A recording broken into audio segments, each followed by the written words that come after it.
The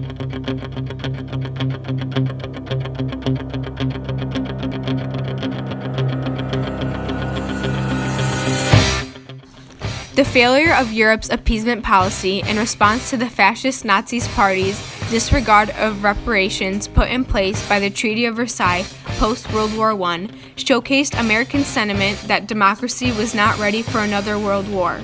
The development of the Nye Committee denouncing World War I involvement and other groups that opposed intervention, such as the America First Committee, highlighted the ideal of isolationism championed by the majority of American citizens come the wake of World War II.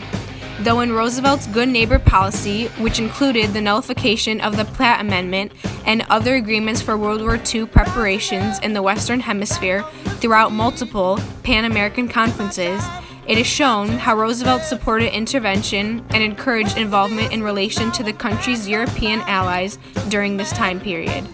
The resentment of his quarantine speech and developments with the Neutrality Acts on the home front furthermore established the national consensus for focus on the domestic sphere come World War II, despite Roosevelt's ideals.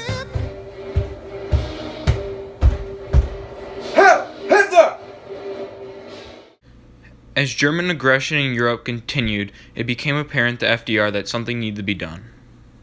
Today I'm here to address the American people in order to promote leniency to the previously enacted Neutrality Acts in order to benefit our allies in Britain come the beginning of World War II endeavors, such as through a cash-and-carry policy to aid Britain in their arms scarcity and other such countries. Hopefully through these interventionist policies, we can benefit Britain and ourselves on the home front through the four freedoms of fear, religion, speech, and want. As it became increasingly apparent to FDR that America was destined to join World War II, he would meet with Winston Churchill to discuss the goals for the Allied powers post-World War II. What do you think our policies for post-war economics should be? Well, I think we need to establish open trade policy, unlike that of World War I, so that we can avoid the economic downfall that happened worldwide due to the high tariffs that we all set on each other following World War I. As the Japanese continued aggression in the Pacific by invading Manchuria, the League of Nations met to discuss what to do about Japan. What do you think we should do about Japan invading Manchuria? Well, I think it's pretty obvious, actually. Why would we do anything? But don't you think that's a direct threat to the open door policy?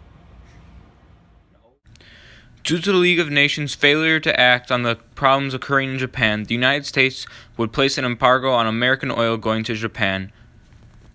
Well, I guess if no one's going to act on the tyrannical actions of Japan, it's time to enact the Stimson Doctrine and the Nine-Power Treaty.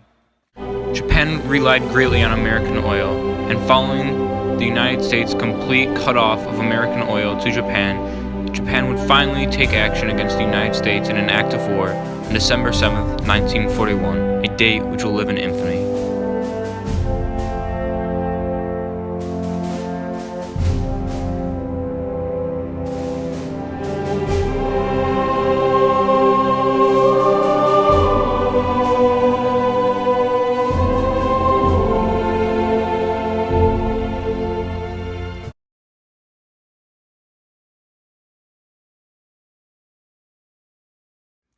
Pearl Harbor showed a shift in American sentiments in their interventionist involvement in World War II, because after that event, it really showed that Americans shifted their views from not wanting to be involved to wanting to spread their democratic ideals in Europe and primarily in Japan.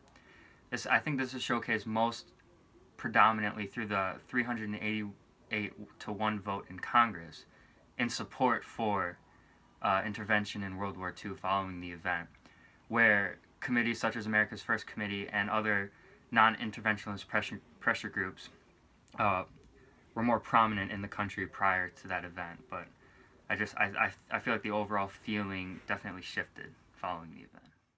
Following the attack on Pearl Harbor, Americans were furious with the Japanese race and would lead to the imprisonment of thousands of Japanese Americans. Now, as the United States is fully immersed in World War II, women are becoming much more engaged on the home front. We can do it! All you women out there, get on up and show those men what we can do. We can do anything they can do. As America continued the fight in World War II, factories would spring into gear. Now, they were producing products for war, such as tanks instead of cars. This would almost jumpstart the American economy.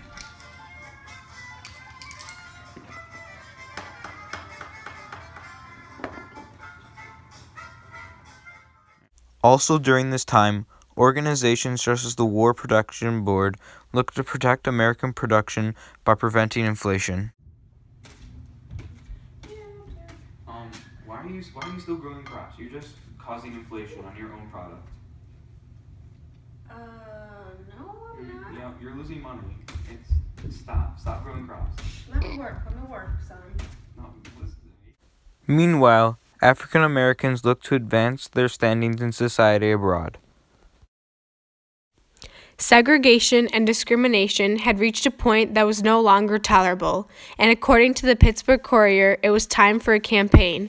The Double V campaign, as it was called, stood for 2 victories for Black Americans, a victory at home and a victory abroad. With these efforts and the determination of the Allied powers, Germany was finally defeated, and the Big Three would meet in the Tehran, Yalta, and Potsdam conferences to discuss their goals following the war. We're going to win into a lot of debt because of this war, and I want Germany to pay us back. I agree. I want all the land that they took from us back, and I definitely want them to reduce their army. That would be helpful in preventing any of these conflicts from happening again. I also advise that we recreate the League of Nations so that it's more powerful.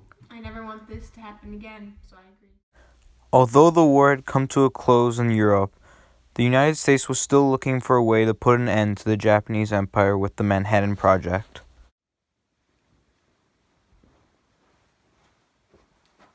Hello, sir. Have you successfully finished the Manhattan Project? Yes. How effective? Very destructive. Will it do the job? Japan better brace themselves. With the United States looking to bring the war to an end, President Truman would give the order to drop the atomic bomb, and on August 6, 1945, the first atomic bomb was dropped on Hiroshima, and later on August 9th, the second atomic bomb was dropped on Nagasaki. It is believed that it killed over 130,000 people.